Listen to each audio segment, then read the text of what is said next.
Legend says Egypt never produced such beauty. Her very name means the perfect one. Her face adorned temples throughout the land. Yet she vanished from history like a mirage. Now, a lone Egyptologist thinks she's made the greatest discovery since King Tut's tomb. In a secret chamber in the Valley of the Kings lie 3 ancient corpses. According to Dr. Joanne Fletcher, one may be none other than Egypt's lost queen, Nefertiti. Still can't believe it's happened. In the hands of an international team of experts, the latest technology will reveal the mummy's secrets and forensically reconstruct what may be the face of Nefertiti.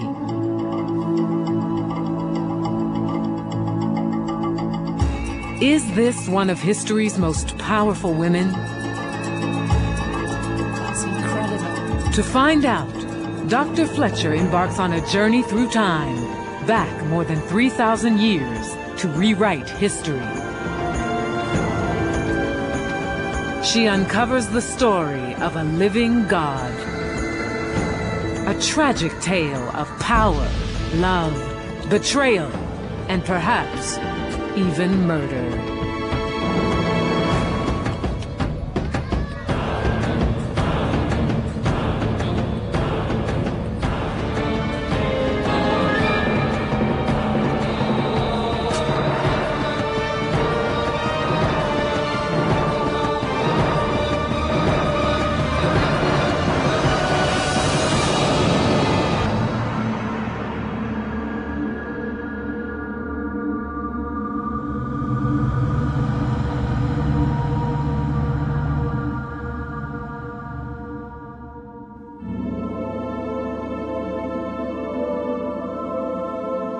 The Egyptian Book of the Dead speaks of a terrible curse.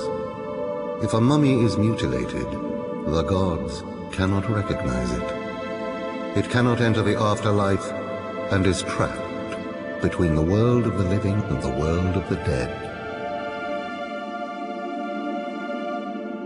A mummy like this has lain forgotten in the Valley of the Kings for 3,000 years. Who is it, and why was it cursed?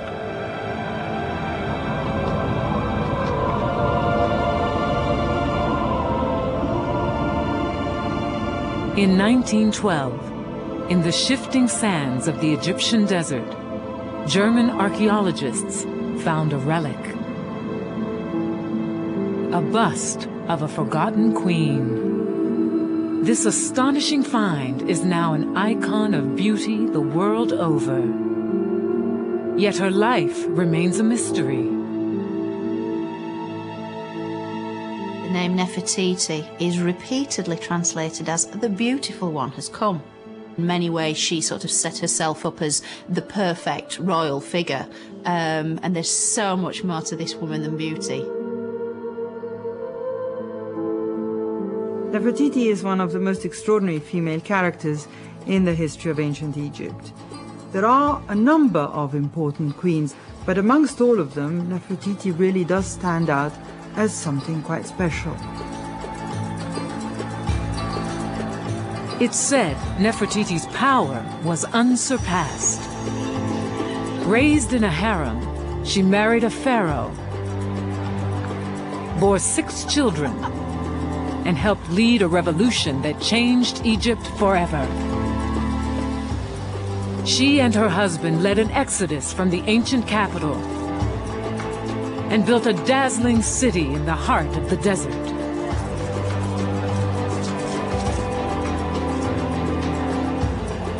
For some, she was a religious zealot, a conspirator, a traitor.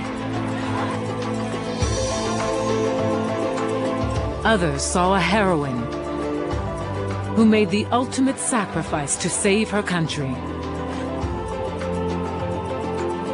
A queen of mystery and a queen of magic, queen of love, queen of jealousy, queen of revenge. Nefertiti is the most important queen in Egypt. What happened to Nefertiti is one of Egypt's greatest unsolved mysteries. One Egyptologist has spent the last 13 years trying to solve it. In a walled-up chamber deep in a tomb, Dr. Joanne Fletcher thinks she's found the missing queen. To identify a royal mummy as Nefertiti is a very significant find. Very, very significant and extremely important. And I wish her luck. Dr. Fletcher's hunt for evidence has taken her from abandoned cities and forgotten temples to the tombs of the pharaohs. There's no evidence. There is a huge void in the available material from this period. And basically anything we can say is guesswork. Little remains from Nefertiti's time. Drawing on fragmentary texts and unprecedented access to rare images, Dr. Fletcher has painted a new portrait of the legendary queen. And now, with the support of Discovery Quest, Dr. Fletcher mounts the largest scientific expedition in the Valley of the Kings in 25 years. Joining her, a team of experts eager to employ the latest technology to uncover the truth about the mummy thought to be Nefertiti. Can modern science reveal the mummy's secrets? Is this severed arm the hallmark of a pharaoh?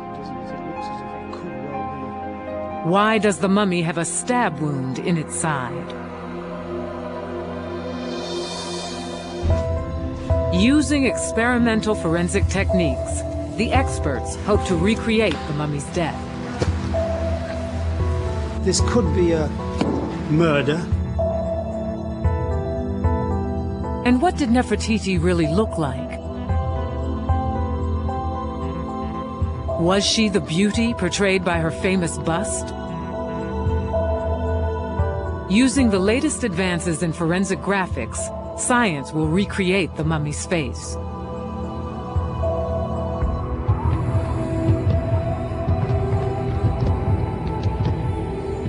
But where does the mummy's story start?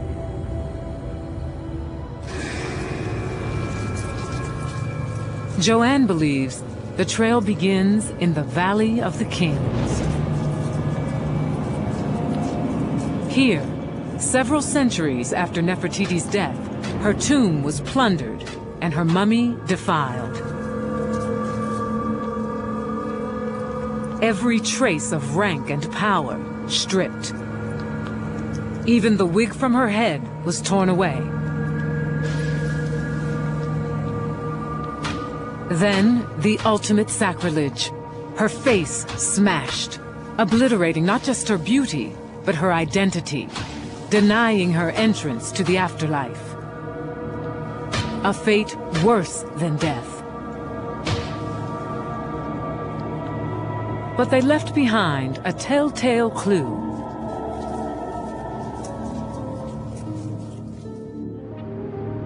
A clue overlooked by everyone, except Dr. Joanne Fletcher.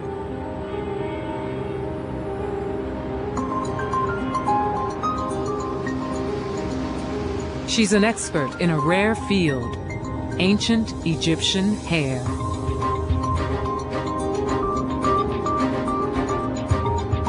"13 years ago, buried among the treasures of the Cairo Museum, Joanne noticed an ancient wig.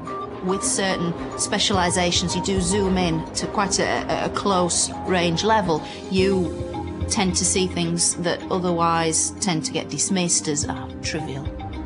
I'm actually drawn to things which other people may have missed.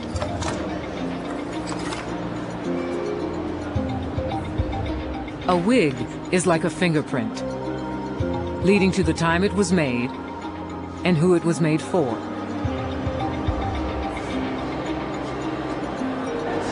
What we're actually looking at here is basically the Nubian wig the Nubian hairstyle, which generally was only worn by royal women between around 1400 and 1300 BC.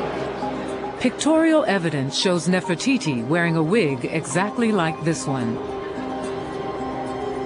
Could the wig in the museum be hers? It was one of those little light bulb moments when ding, then you sort of think, no, it's interesting, but no way. And that probably explains why it's taken 13 years to get to this point, because it just seemed so incredible. In hopes of finding Nefertiti, Joanne has traced down the story behind the wig.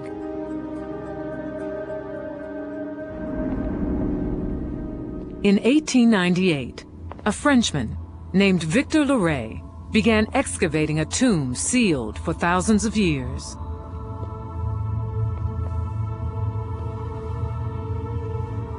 Deep underground, he stumbled on a hidden chamber. Inside, 3 anonymous mummies.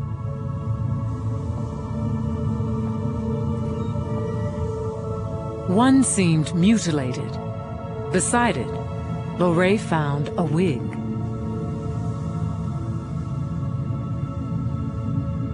If the records are right, the mummy still lies in the Valley of the Kings.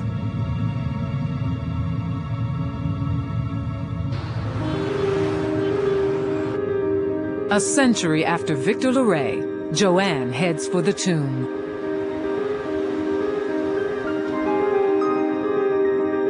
It lies 400 miles south of Cairo, in the burial ground of the pharaohs. To get there, Joanne must cross the Nile, whose annual floods gave Egypt the gift of life. Egyptian authorities have granted her rare access to the mummy. For Joanne, the journey is nerve-wracking.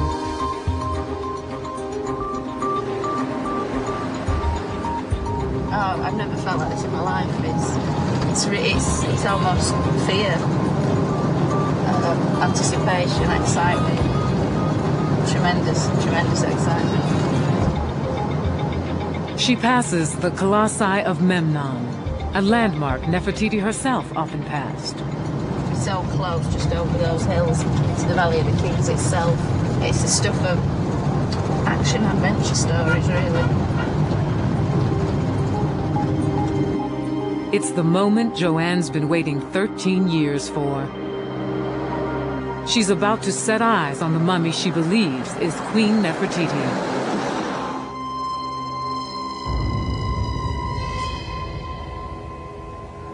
7 a.m., and already the temperature in the Valley of the Kings soars to 120 degrees. For 5 centuries, almost all Egypt's kings were buried here.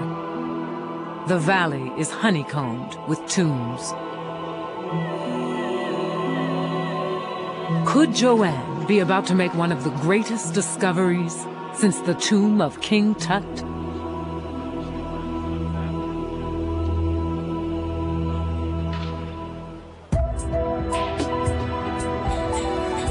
Nefertiti was one of ancient Egypt's most powerful queens.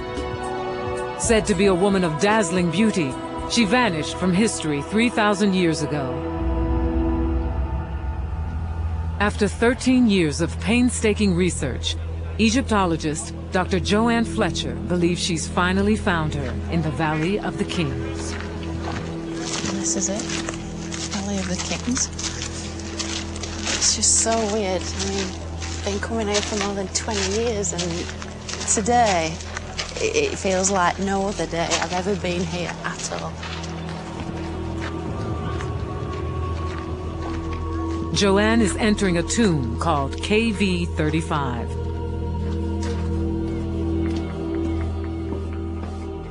One of the deepest and most spectacular tombs in the valley, KV35 contains 4 side chambers. One of these contains the lost mummy.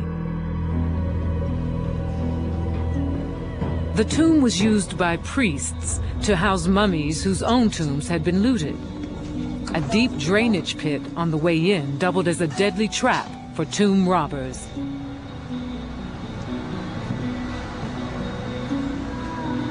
One chamber was walled up.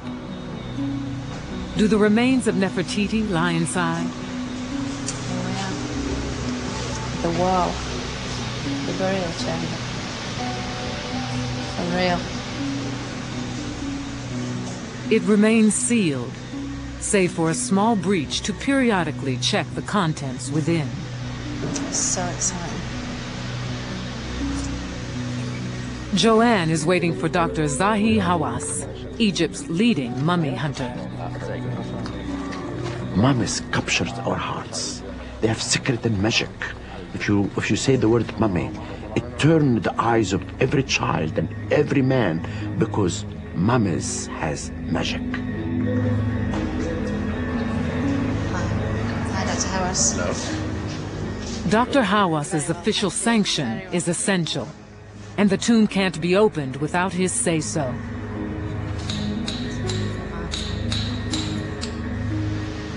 Still can't believe this happened.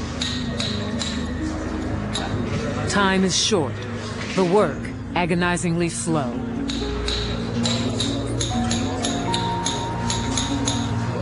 The temperature passes 100 degrees Fahrenheit.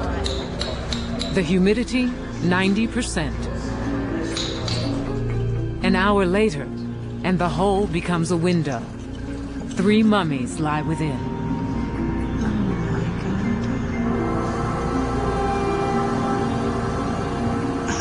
There they all are. Unbelievable. Thank you.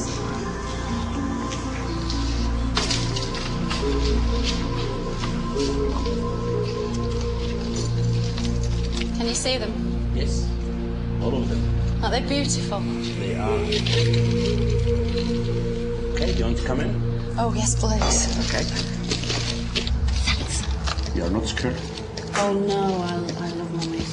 Are you sure? Especially these 3. But the face is very impressive. The face is so Isn't regal, it? isn't it? Very Yeah. proud face. Though over 3,000 years old, they're in good condition. It was absolutely amazing. The 3 bodies were there. The way they laid out, they're almost sitting up. And they were looking right at me, literally just at the other side of the doorway. That was a moment I will never, ever forget.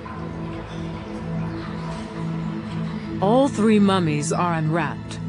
This is a major problem in identifying them. Their names would have been written on their bandages. It's a brilliant mummification job. The embalmers did an excellent job on this lady. Really superb.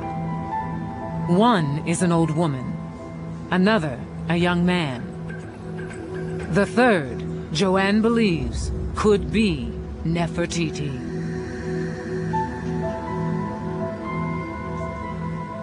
To guard her theory, Joanne has spent the last 13 years referring to the mummy as Lady X. She hasn't even told Dr. Hawass who she thinks the mummy is. The 3 mummies here is still making mystery, and it's still making people wonder why they were left here. No one could identify them. Some people tried, then everyone has a theory about them. Can Joanne find enough evidence to prove her own theory? After inspecting the mummies, Dr. Hawass leaves Joanne to continue her investigation.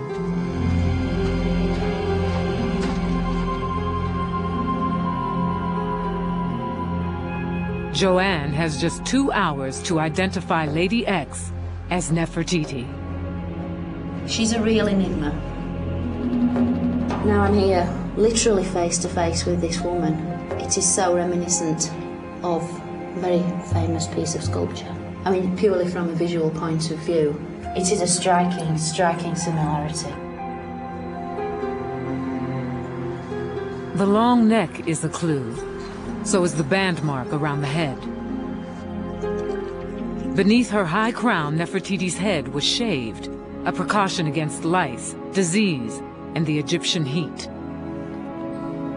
It's possible that something rather tight-fitting would have been worn, and because there is no natural hair, because it's been removed, it would have made the wearing of a tight-fitting tall crown, for instance. But certainly this individual had something quite tight worn on the head when she was prepared for her burial, the funeral regalia of royalty. Another distinct feature appears in some depictions of Nefertiti: double ear piercing. And interestingly enough, the left ear has been pierced not once but twice. I'm not aware of any other examples of doubly pierced ears from pharaonic Egypt. For Joanne, the double ear piercing is compelling evidence. Damage to the mouth reveals another tantalizing clue. And then in the middle of all this, all these wonderful clues, you have perhaps the most telling thing of all, you have this terrible malicious damage. That after death someone hated this woman so much, it appears, that they wanted to literally smash her face in with some kind of blunt instrument. It's just quite amazing. It really is quite extraordinary. I'm, well, almost lost for words. After Nefertiti's death, almost all depictions of her were mutilated. The damage to the face fits the pattern. This is somebody inflicting real hatred on this face. It would be very much in keeping if this woman had attained great power in her life and had, I don't know, annoyed certain individuals, if you like, a terrible thing to do to what originally would have been a very beautiful face. Smashing the face meant a mummy couldn't speak its name to the gods and enter the afterlife.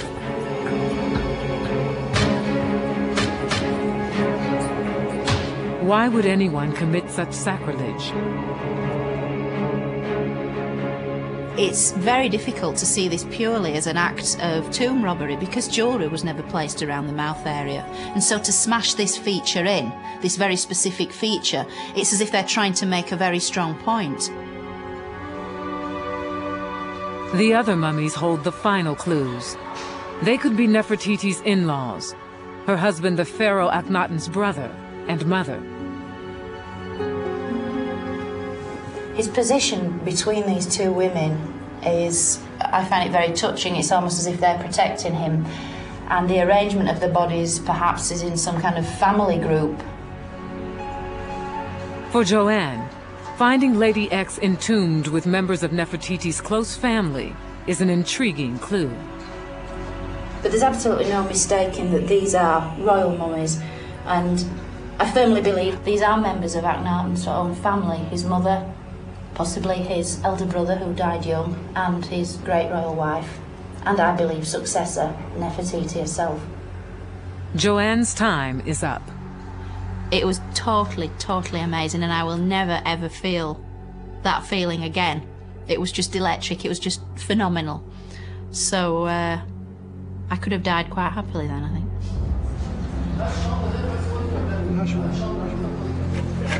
The mummies are walled up again.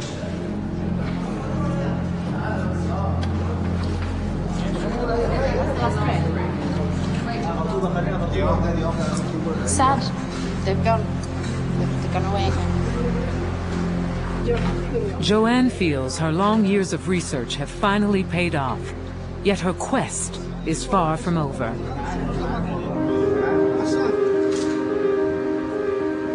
To prove her theory to the world, she must examine the mummy again, this time with the latest technology.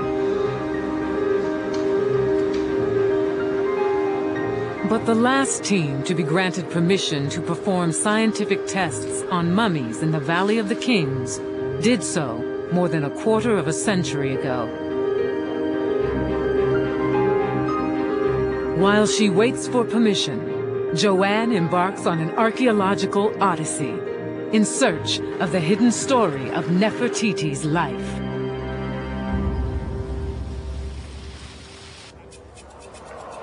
Egyptologist Dr. Joanne Fletcher has inspected the mummy she believes is the legendary Queen Nefertiti.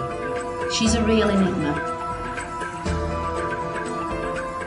Joanne waits for permission to scientifically examine the mummy.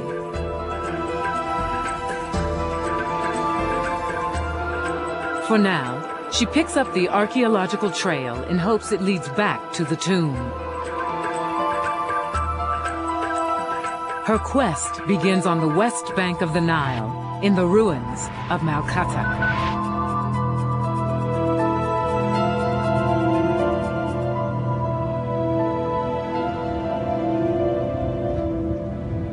In this once lavish palace, Joanne thinks Nefertiti may have spent her childhood.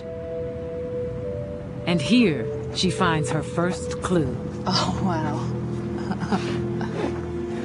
That's fantastic.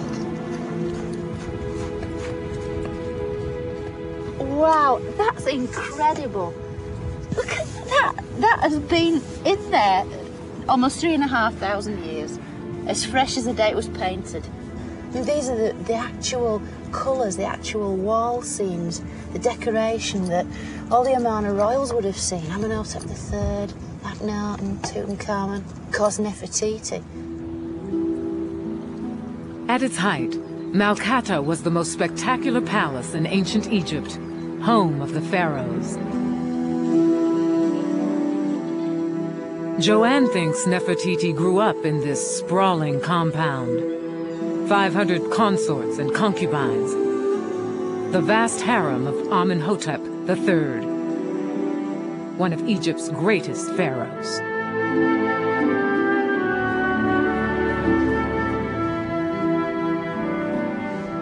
Perhaps his chief wife, the formidable Queen Tai, plucked from this harem a bride for her son.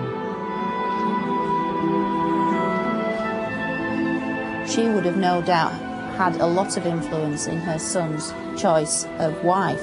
And I don't think she'd have just selected anybody. It's quite possible that Nefertiti was sort of hand-picked and sort of groomed for this role.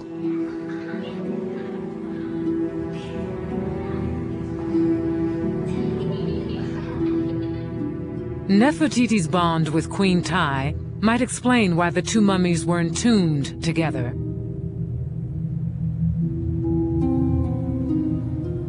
The teenage youth between them, thought to be Queen Tai's eldest son, Thutmoses, plays a crucial role in Nefertiti's childhood.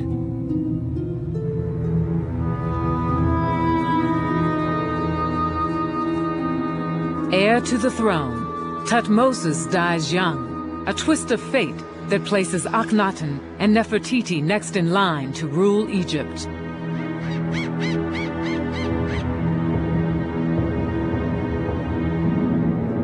But from the day they're crowned, tension is growing with the high priests, guardians of Egypt's most important god. Called the Cult of Amun, their power rivals that of the pharaoh himself. They were the traditional elite. They were conservative, predominantly male, very set in their ways and very, very rich.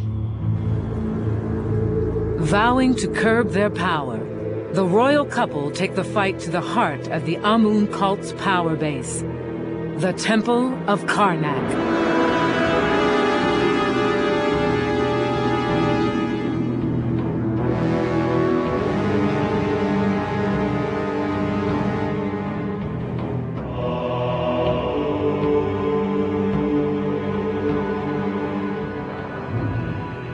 Built in the ancient capital of Thebes, Karnak was probably the most spectacular temple complex the world has known.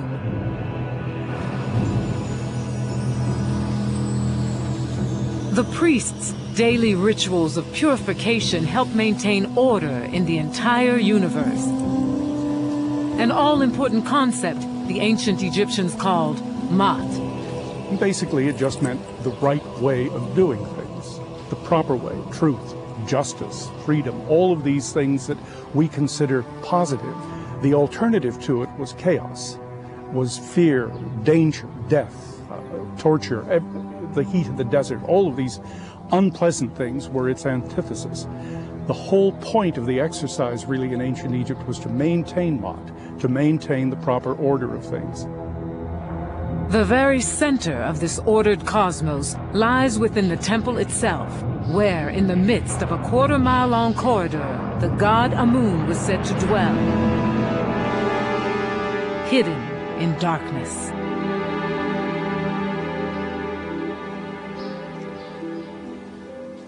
Joanne has come to Karnak to uncover evidence of a conflict that would tear Egypt apart. A clash of ideas in which Nefertiti herself would play a leading role.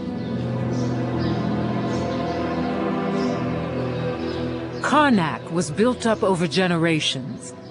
By time-honored custom, each pharaoh was expected to dedicate yet more temples to Amun. Akhenaten and his wife broke with tradition and plunged Karnak into chaos. In search of clues, Joanne climbs a secret passage once used by priests. It leads to the top of a pylon, a traditional gate tower. It's really, really narrow. And then I can hear the noise of bats. This must have been where the priests of Amun came to get to the very top of the temple, where they have their observatories, and they could chart the stars, the course of the planets, and work out when exactly to celebrate the sacred rituals that were so important for the running of the country.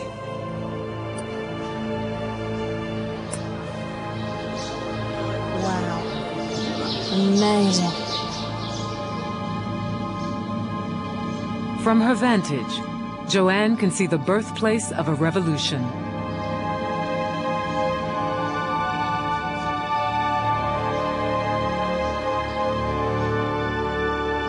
In the distance, 4 gigantic temples once stood.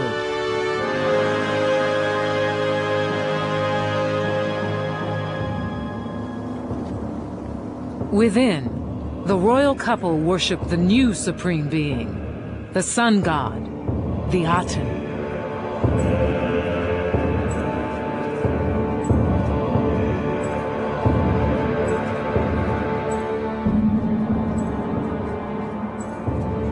Appointing themselves the Aten's high priest and priestess, the king and queen vowed to wrest power from the priests of Amun.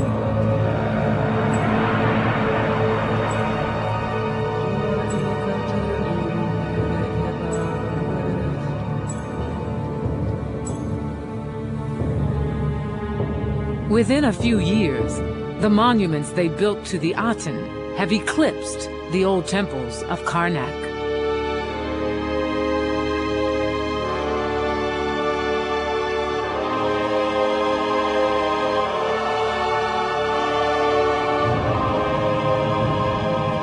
To the Amun priests, whose gods and rituals are shrouded in darkness, the Aten temples are sacrilege.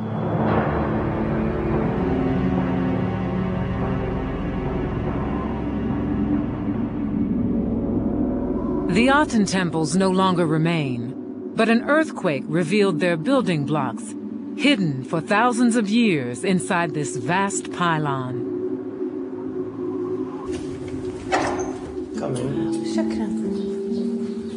Searching for clues to Nefertiti's role in the new sun religion, Joanne gets special permission to view the rarely seen blocks. Wow, this is amazing. Absolutely amazing.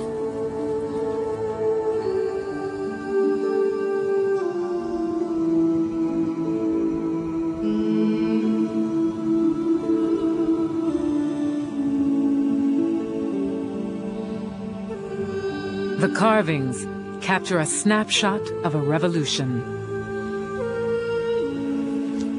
You can see here. Oh wow, yeah, As you see that's here. wonderful. It's very fantastic images. This is wonderful. Nefertiti. Huh? And again. Yes, as you see here. More and more. She's everywhere. Oh, these are fantastic. As you see here. Nefertiti's portrayal is unprecedented. This really just confirmed that she was a woman of tremendous importance to be shown so frequently in this way. The images confirm Nefertiti played a key role in building the sun temples to the Aten. That they really are so much more than just pretty pictures, aren't they?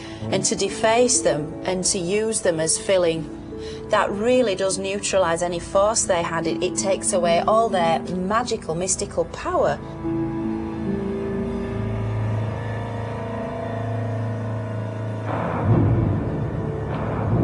Garbed in his ceremonial wig, the high priest of Amun saw the sun temples as blasphemy and a threat to his power. Around regnal year 5, Akhenaten's been king for 5 years, and there's a very oblique reference in the text which talks about evil words he heard. There was some kind of plot or conspiracy, perhaps. The priests had had enough. To thwart the conspiracy, the royal couple makes a radical move. They decide to abandon Thebes, capital of Egypt for hundreds of years.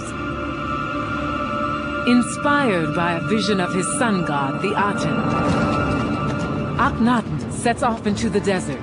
He seeks a place to build a new capital, a haven far from his enemies, and a base for launching a revolution. A revolution that led to Nefertiti becoming the most powerful woman in the world.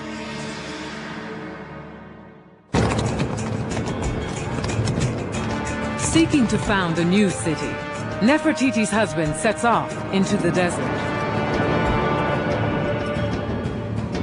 The pharaoh Akhenaten vows to abandon the ancient capital of Thebes and build a new Egypt.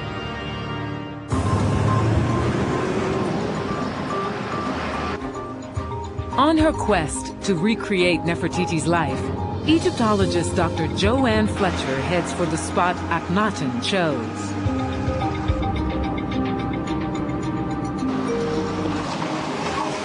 "200 miles north of Thebes, it's now called Amarna."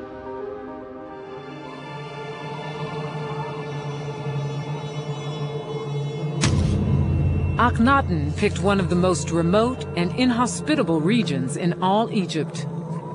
He actually announces that he decided to found the city in this spot because the art and his father led him to it.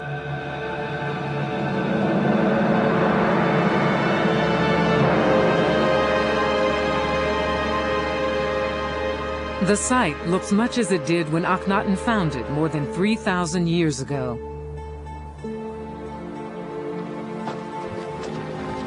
Joanne can even see the distinctive cliffs that Akhenaten interpreted as an omen that he had found the right place.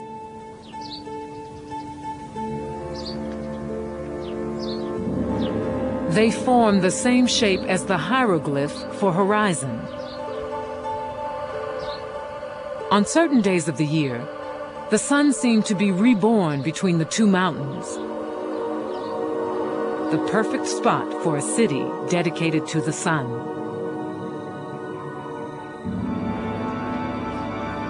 With Nefertiti, Akhenaten began planning a city like no other in Egypt's history.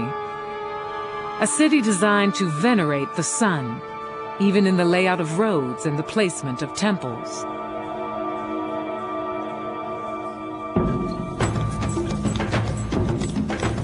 Thousands of people follow the pharaoh and his wife into the desert. They have little choice. Where the pharaoh is, so is the work.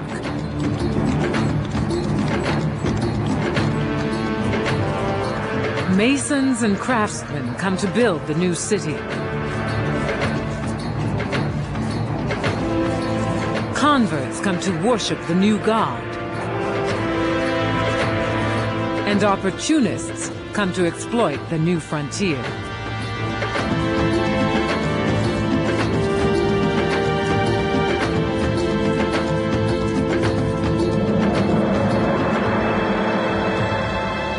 As Amarna nears completion, the king and queen journey from Thebes to their new home.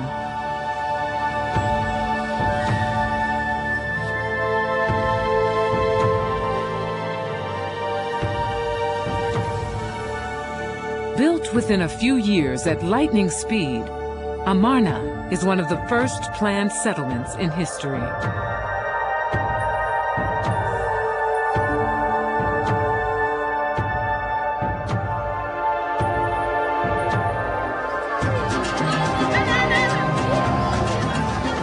The royal couple arrives to the acclaim of their subjects, soon to number 50,000.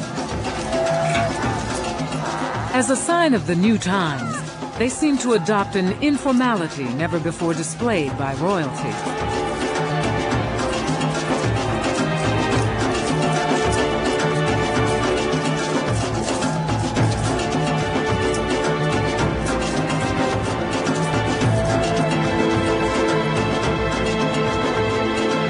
Freed from tradition, the royal couple is poised to create a new Egypt.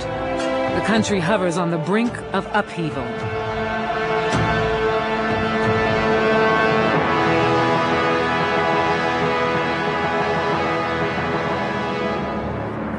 They'd taken away the traditional gods by year 5, and they'd simply replaced the gods with themselves. The only way, effectively, to reach the art and to reach the gods was through the royal family. You had to worship them, and they would in turn pass on your best wishes to the art.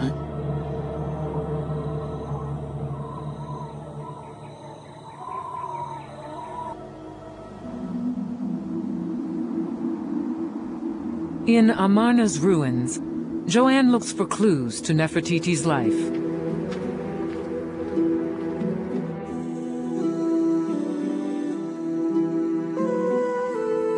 Ancient art depicts a happy family playing with their daughters.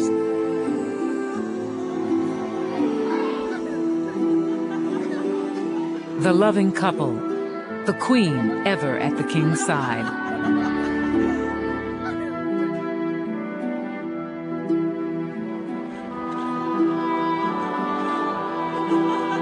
The art style itself is more natural than ever before.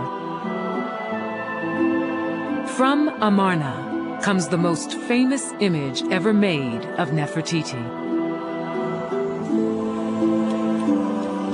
But how realistic was this bust? Joanne is seeking the woman behind the image.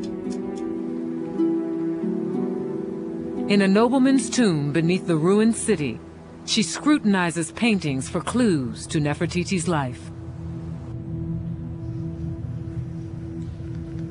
So here I am entering the first chamber of this wonderfully well-carved rock-cut tomb. Some wonderful carvings on here. That's amazing. Really, really amazing. Got 2 chariot riders here.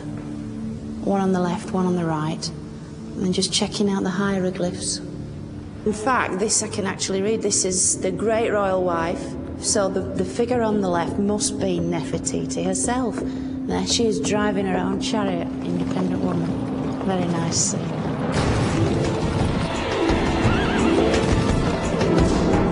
A scene that would have incensed Egypt's old order.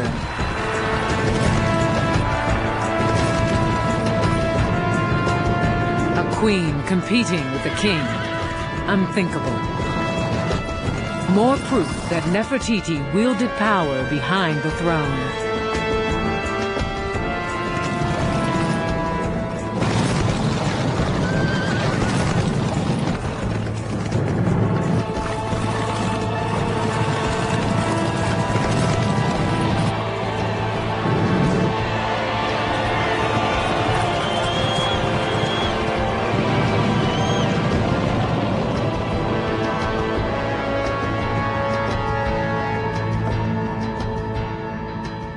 Unlike most queens in ancient Egypt, she played a very significant role in the court, and indeed she and her husband are frequently shown and described as equals. Some depictions of Nefertiti go even further. She assumes the duties of the pharaoh himself. She was depicted in a scene smiting an enemy.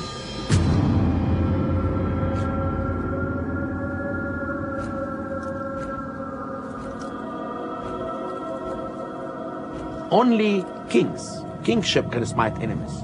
not queenship at all. This is a requirement of a king. Dr. Fletcher believes Nefertiti paid a terrible price for her independence. The clues lie in these pictures. What's this coming right along? Registers of running men. It looks as if they're soldiers almost. They're actually holding a whole array of weapons, axes, spears, shields, bows and arrows. I've never seen this before, a royal couple surrounded by so many military men. Gives it a very, very kind of sinister air, in fact. Did the royal art hide unpleasant truths? And we know that they had a very high military presence there to keep them safe, to keep people in maybe as much as to keep people out.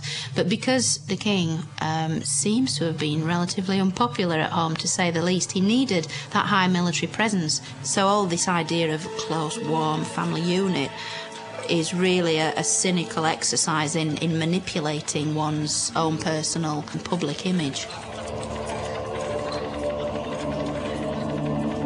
Amarna was built on dreams and propaganda. But the one enemy the guards couldn't keep out was truth. Reality was about to come crashing in for Nefertiti.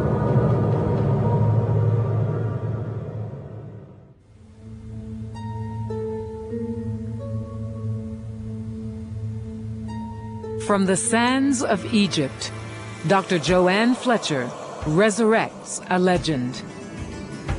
She believes she's found Nefertiti's mummy, hidden in a sealed chamber in the Valley of the Kings. To restore its identity, Joanne must recreate the lost queen's mysterious life. Amid the ruins of the capital built by Nefertiti and her husband Akhenaten, wall paintings suggest a state of fear. I've never seen this before, a royal couple surrounded by so many military men.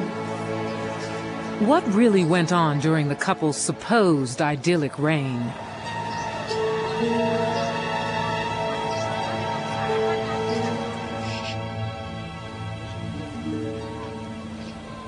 Though portrayed as a utopia, Amarna is designed for a darker purpose.